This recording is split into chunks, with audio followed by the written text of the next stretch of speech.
बॉलीवुड की superstar Jacqueline Fernandes से करोड़ों रुपए की मनी लॉन्ड्रिंग केस में इनके मुबैना किरदार के बारे में पूछताछ की जाएगी। जब से इनका नाम सिफाखाना केस में सामने आया है तब से वो खबरों की सुर्खियों में हैं।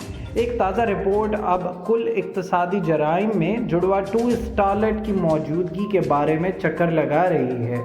टाइम्स ऑफ इंडिया के मुताबिक special commission of police EOW Ravindra Yadav ने कहा था कि जैकलीन ने मुजरिम सेक्शन चंद्रशेखर से अपनी मुजरिमाना सरगर्मियों के बारे में जानने के बाद भी इससे ताल्लुकात नहीं तोड़े।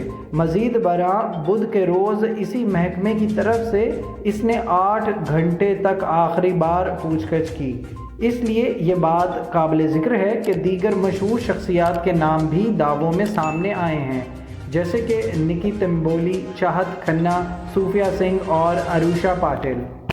प्लीज़ हमारे चैनल को लाइक और सब्सक्राइब कीजिएगा और बेल आइकन पर क्लिक करें ताकि मज़ीद मालूमात का सिलसिला आप तक जारी रहे।